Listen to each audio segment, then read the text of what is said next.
그 순간 현관문 잠금 장치가 돌아가는 소리가 들렸습니다. 쾅 하고 문이 열리더니 그들이 상상도 못했던 사람이 서 있었습니다. 어머니, 도대체 어디 계셨던 거예요? 그보다 갑자기 왜 돌아오셨어요? 박씨 할머니는 천천히 입을 열었습니다.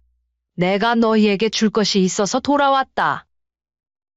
아들은 어리둥절한 표정으로 물었습니다. 줄 게 뭔데요, 엄마? 설마 너희가 나를 요양병원으로 몰아넣고 이 집을 차지하려 했다는 걸 모를 줄 알았니? 순간 아들과 며느리는 얼굴이 하얗게 질렸습니다. 어머니, 그게 아니고요. 그러면서 박씨 할머니는 서류 한 장을 꺼내 보였습니다. 이게 뭔지 알아? 너희가 나를 요양병원에 보낸다고 했을 때 내가 미리 준비해둔 서류야.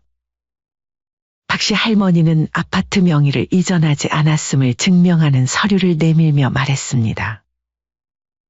요양병원에 갈 생각은 처음부터 없었다.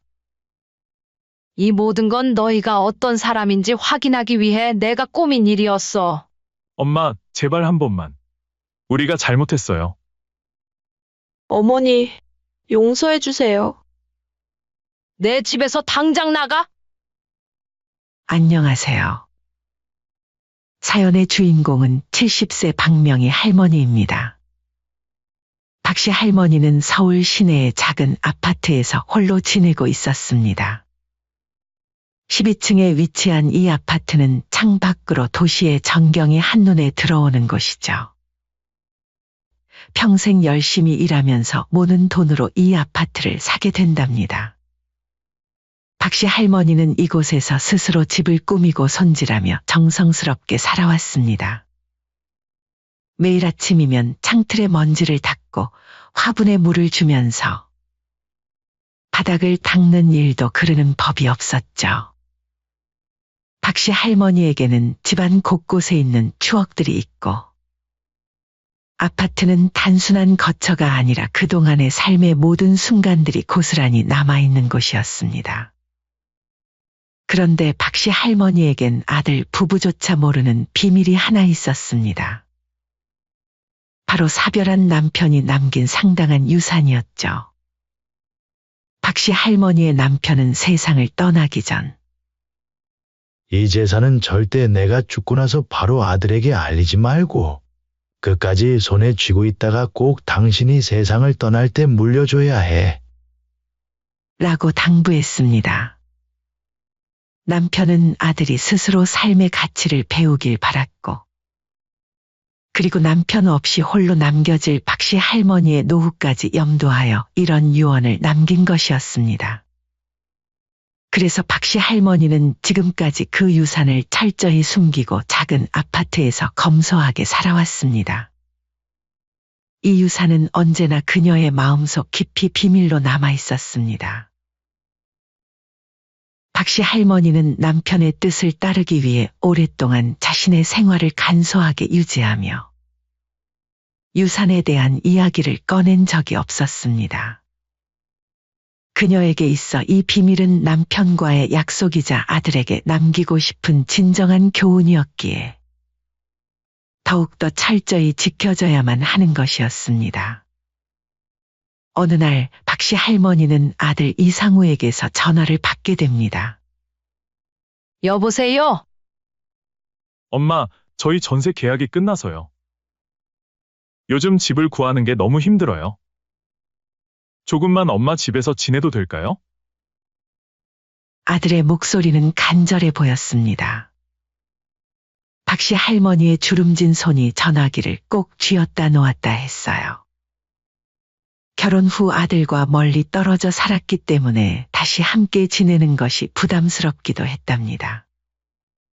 사실 박씨 할머니는 혼자만의 생활에 익숙해져 있었고 조용하고 평온한 일상을 지키고 싶은 마음이 강했죠.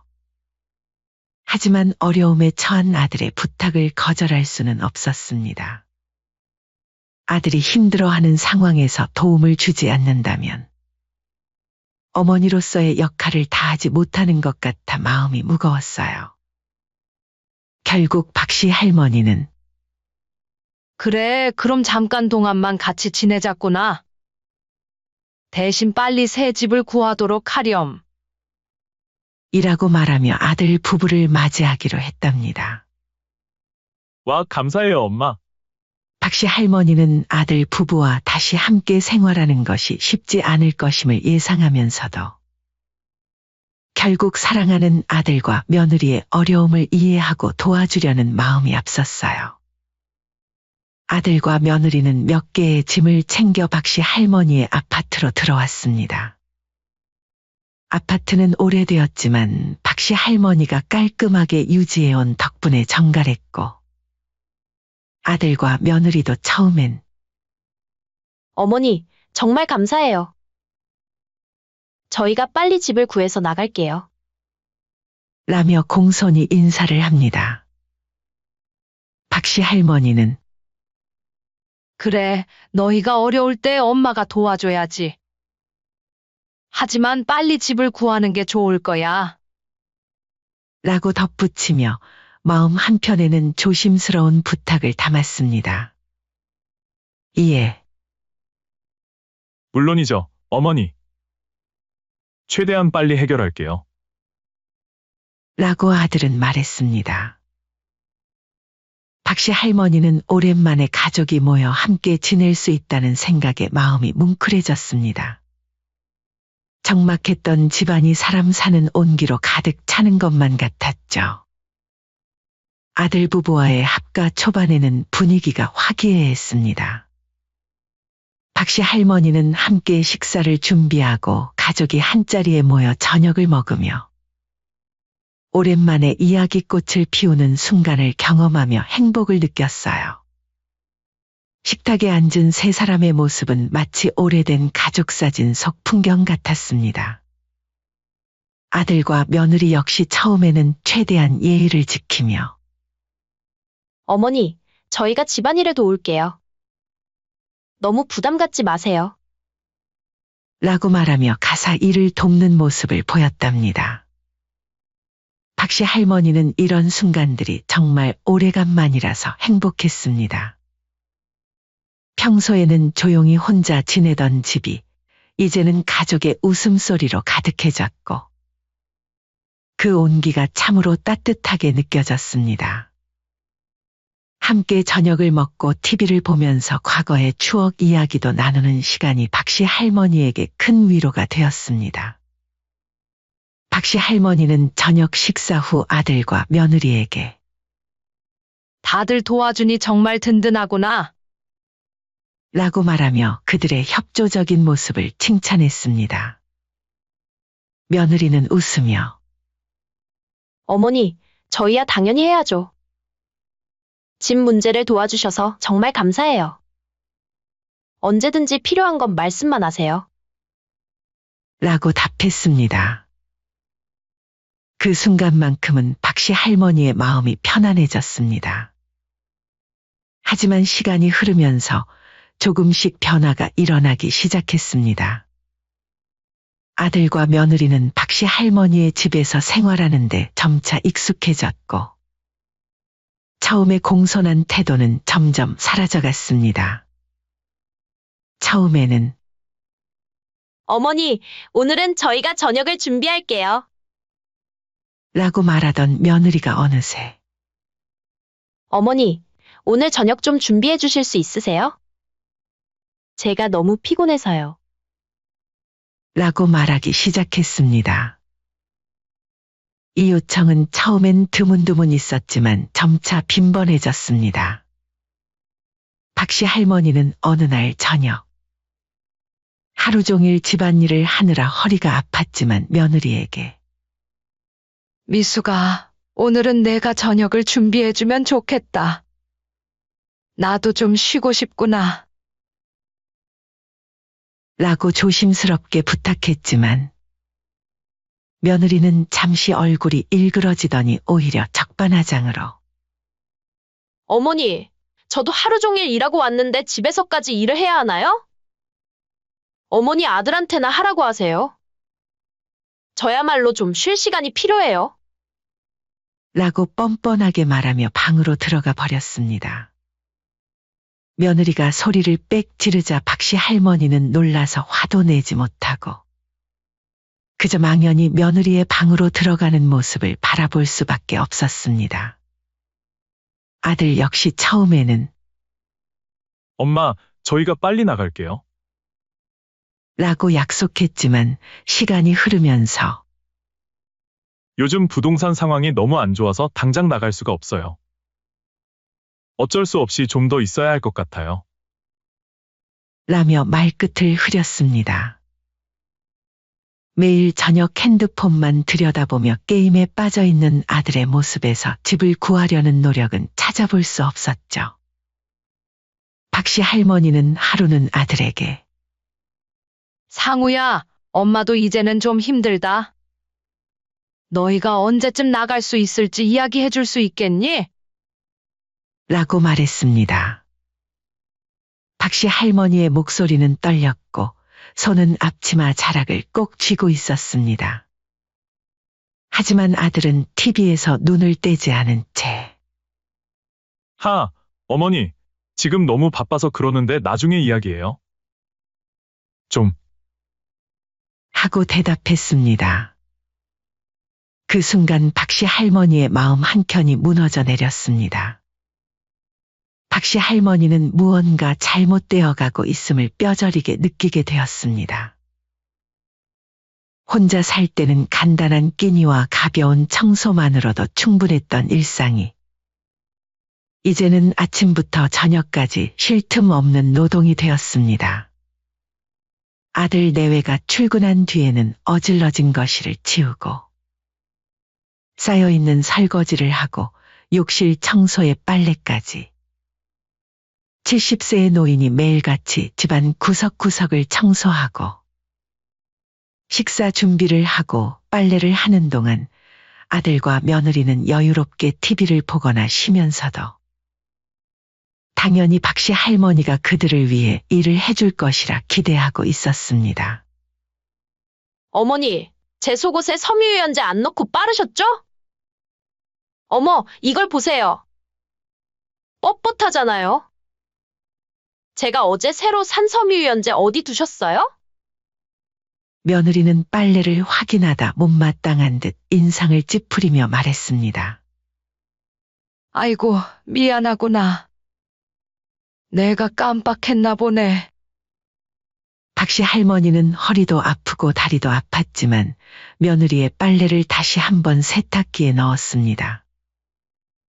혼자 살 때는 상상도 못했던 일이었습니다. 며느리의 속옷까지 빨아야 하는 처지가 된 것이 부끄럽고 서러웠지만 말 한마디 꺼낼 수 없었죠. 한편으로는 아들과 며느리가 이렇게 뻔뻔하게 변할 줄 몰랐다는 생각에 가슴 한켠이 아렸습니다. 어느 날 며느리는 친구들을 초대하겠다고 말했습니다. 어머니, 오늘 청소는 좀 더 신경 써주셔야 해요. 제 친구들이 오거든요. 라고 말하며 박씨 할머니에게 청소를 맡겼습니다. 새벽부터 일어나 구석구석을 닦고 쓸었지만 친구들이 도착했을 때는 어머니가 계시면 불편해하니 방에 들어가 계세요. 라며 박씨 할머니를 밀어냈습니다. 박씨 할머니는 당황한 듯 미수가 그건 좀. 이라고 짧게 말했지만 며느리는 재촉하며 방으로 박씨 할머니를 내쫓아 버렸습니다. 방으로 들어가는 박씨 할머니의 뒤로 며느리의 작은 목소리가 들려왔습니다. 노인 냄새라도 나면 어쩌나. 박씨 할머니는 그 말을 들었지만 차마 뒤돌아보지 못했습니다. 대신 방문을 닫고 조용히 자신의 옷깃을 맡아보았습니다. 자기 집에서 방에 갇혀 있어야 하는 상황에 박씨 할머니는 눈물이 났지만 소리내어 울지도 못하고 베개를 꼭 끌어안았습니다. 며느리의 친구들의 웃음소리와 떠드는 소리가 벽을 넘어 들려올 때마다 가슴이 조여왔습니다. 박씨 할머니는 며느리의 친구들이 떠난 후 며느리에게 미수가 아무리 그래도 방에 들어가 나오지 말라는 말은 너무 서운하구나. 라고 조용히 말했지만 며느리는 아, 죄송해요, 어머니. 하지만 제 친구들이 자주 오는 것도 아니고 그 정도는 이해해 주세요. 라고 답하며 대수롭지 않게 넘겼습니다. 자신이 이 집의 주인인데 마치 주인이 바뀐 것처럼 행동하는 며느리에게 너무 화가 났지만 말을 삼켰습니다. 이뿐만 아니라 아들은 박씨 할머니가 오랫동안 아끼며 사용해온 물건들을 허락도 없이 버리기 시작했습니다. 엄마, 이건 너무 낡아서 이제 쓸모가 없잖아요. 새로 사면 더 좋을 거예요. 사실 이미 버렸어요. 라고 말하며 아들은 당당하게 이야기했습니다. 박씨 할머니는 깜짝 놀라며 뭐라고? 왜 말도 없이 버려? 오래된 물건들은 단순한 물건이 아니라 박씨 할머니와 남편과의 추억이 담긴 것들이었습니다. 남편과 함께 살면서 모았던 소중한 가구와 소품들이었기에 그것들이 버려지는 것을 본 박씨 할머니의 마음은 찢어지는 듯했습니다. 그날 밤 박씨 할머니는 몰래 아파트 밖으로 나가 쓰레기장에 버려진 물건들을 하나하나 찾아냈습니다. 어둠 속에서 떨리는 손으로 쓰레기 더미를 뒤지는 박씨 할머니의 모습은 처연하기 그지없었습니다. 박씨 할머니에게는 단순한 물건이 아닌 소중한 기억들이었습니다. 박씨 할머니는 그것들을 껴안고 집으로 돌아오며 눈물이 멈추지 않았습니다. 내게는 소중한 것들이었는데. 라고 혼잣말로 중얼거렸지만 아들과 며느리는 그런 박씨 할머니를 신경도 않는 것처럼 보였습니다. 하아, 너무 웃겨. 박씨 할머니가 들어오건 말건 TV나 보고 낄낄거리며 웃고 있었죠. 아들과 며느리의 행동은 점점 더 노골적으로 변해갔습니다. 이제는 박씨 할머니가 집에 있는 것 자체를 불편해하는 것처럼 보였습니다. 며느리는 박씨 할머니가 하는 일에 대해 더 이상 고마워하지 않았고 아들 역시 박씨 할머니의 존재를 점점 무시하는 듯한 태도를 보였습니다. 식사 시간에도 박씨 할머니를 부르지 않고 둘이서만 먹기 시작했고 대화할 때도 박씨 할머니가 끼어들면 불편한 기색을 역력히 드러냈습니다. 박씨 할머니는 이제 자신이 이 집에서 설 자리를 완전히 잃어버린 느낌을 받으며 자신의 존재가 아들과 며느리에게는 짐이 된 것만 같았습니다. 박씨 할머니는 아들 부부와 합가한 것을 땅을 치게 후회하지만 이미 늦어버렸습니다. 이제는 이 상황에서 어떻게 해야 벗어날 수 있을지 깊이 고민하게 되었습니다. 어느 날 박씨 할머니는 계단을 오르다가 다리에 심한 통증을 느껴 잠시 주저앉았습니다. 매일같이 쌓인 집안일에 지친 몸이 비명을 질렀던 겁니다. 그동안 꾹꾹 참아왔던 무릎 통증이 그날따라 유난히 심했습니다. 아이고, 어머니. 괜찮으세요? 이 모습을 본 아들은 놀라며 박씨 할머니를 부축해 집으로 모셨습니다. 그런데 아들의 눈빛에서 진심 어린 걱정보다는 다른 무언가가 반짝이는 것을 박씨 할머니는 놓치지 않았습니다. 이후 아들과 며느리는 이 사건을 빌미로 이런저런 건강 핑계를 대며 점점 더 박씨 할머니를 압박했습니다. 어머니, 건강이 안 좋아 보이시잖아요? 요즘 다리도 아프다고 하시고 요양병원에서 전문적인 치료를 받으시는 게 좋을 것 같아요.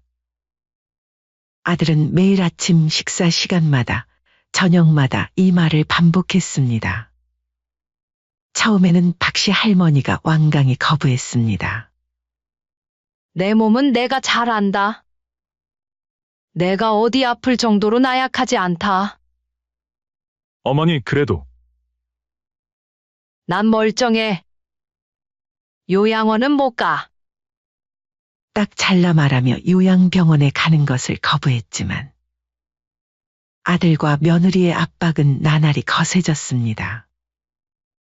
그러던 어느 날 며느리는 한층 더 다정한 목소리로 접근했습니다. 어머니, 저희도 어머니 건강이 너무 걱정돼서 그래요. 완전히 가시라는 게 아니라 잠시만 요양병원에 가셔서 치료만 받으시면 좋겠어요. 그동안 충분히 쉬시면 몸이 훨씬 나아지실 거예요. 그동안 저희가 이 집을 잘 관리할게요. 박씨 할머니는 며느리의 달콤한 말 속에 숨은 독을 느낄 수 있었습니다. 마음속 깊이 불안함이 커져갔습니다.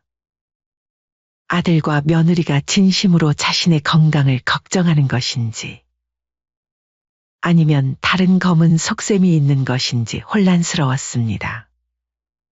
며칠 후 아들은 더욱 충격적인 제안을 했습니다. 저녁 식사 후 텔레비전 소리를 낮추며 조심스럽게 입을 열었습니다. 어머니, 집에 저희가 살면서 여러 가지 관리해야 할 일들이 많아요. 집 관련 서류 처리나 관리비 납부 같은 것도 아들인 제 이름으로 돼 있어야 수월해요. 명의를 잠깐 제 앞으로 넘겨주시면 요양병원에 계시는 동안 저희가 잘 처리할게요. 아들은 박씨 할머니를 설득하기 시작했습니다. 박씨 할머니는 아들과 며느리의 요구가 점점 더 대담해지는 것을 보며 그들의 의도를 완전히 깨달았습니다. 서랍 속 남편의 유산이 든 통장이 떠올랐습니다.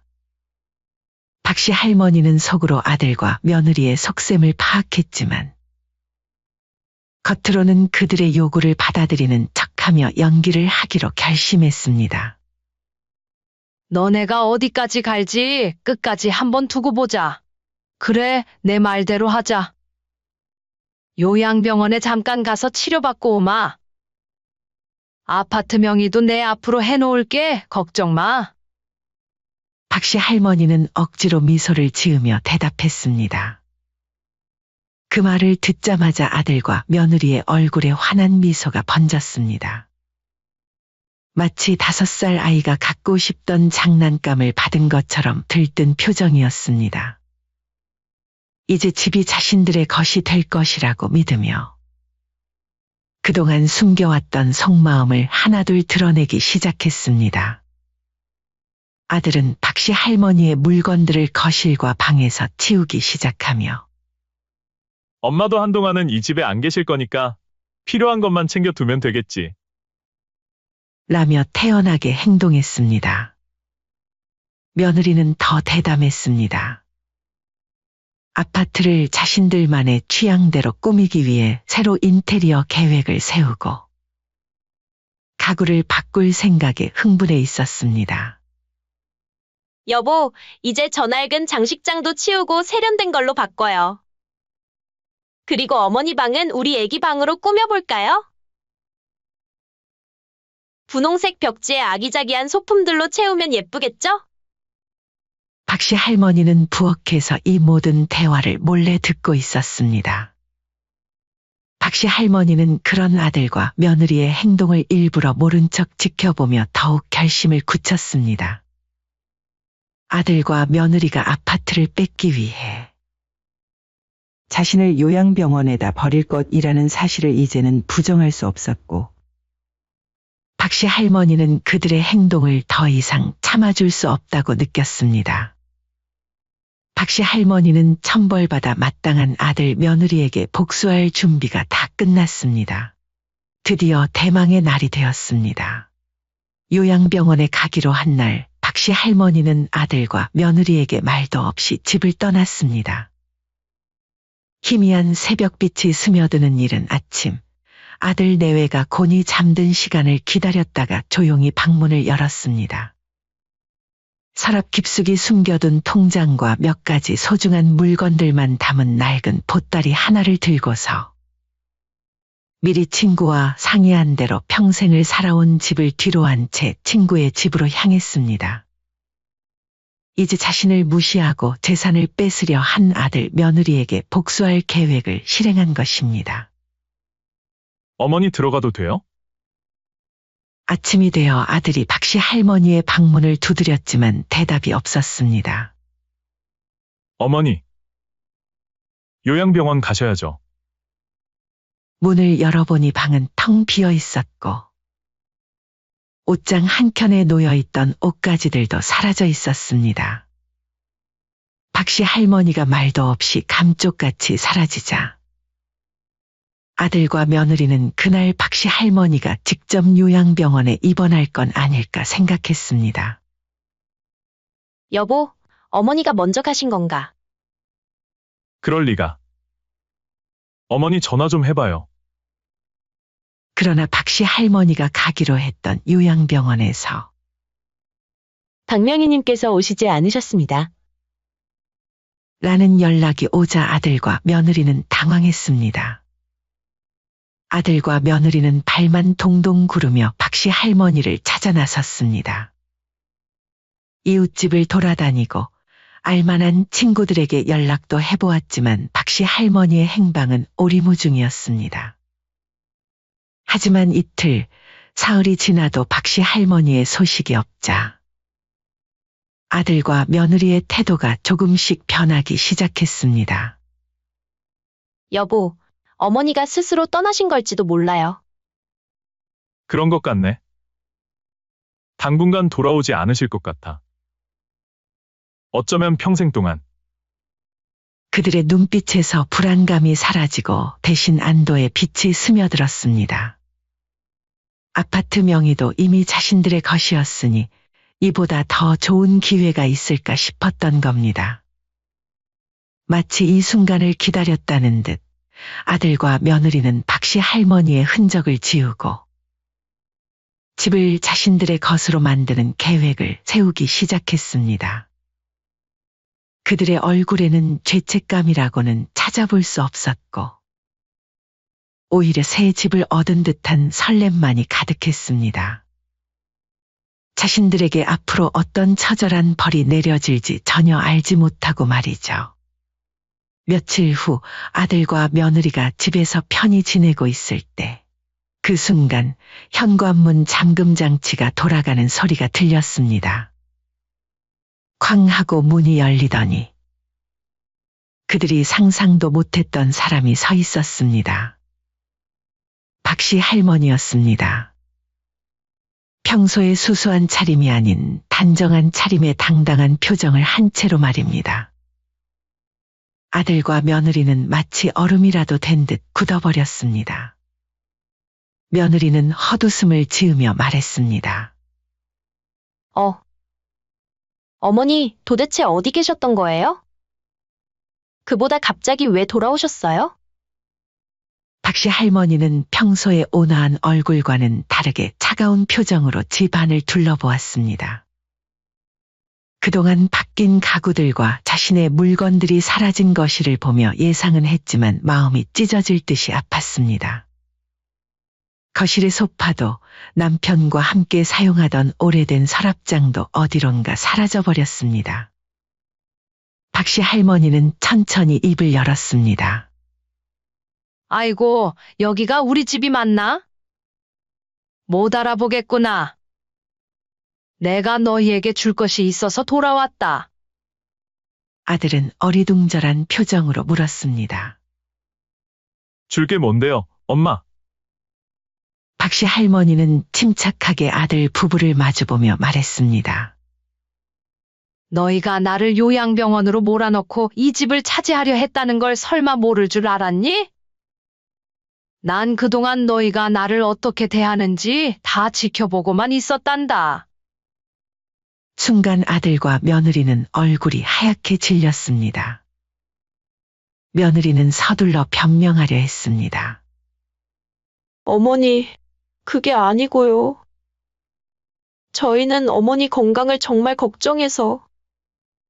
그러나 박씨 할머니는 단호하게 손을 들어 며느리의 말을 막았습니다. 이제 너희가 무슨 말을 하든 상관없다. 난 이미 다 결정 내렸으니까. 그러면서 박씨 할머니는 서류 한 장을 꺼내 보였습니다. 이게 뭔지 알아? 너희가 나를 요양병원에 보낸다고 했을 때 내가 미리 준비해둔 서류야. 아들의 얼굴이 창백해졌습니다. 그게 무슨, 박씨 할머니는 아파트 명의를 이전하지 않았음을 증명하는 서류를 내밀며 말했습니다. 요양병원에 갈 생각은 처음부터 없었다. 이 모든 것은 너희가 어떤 사람인지 확인하기 위해 내가 꾸민 일이었다.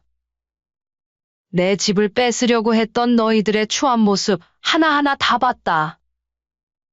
아들은 그제서야 불안에 떨며 입을 열었습니다. 엄마, 제발 한 번만.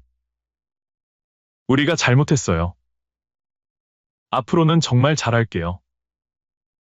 어머니, 저희가 정말 큰 잘못을 했어요. 용서해 주세요.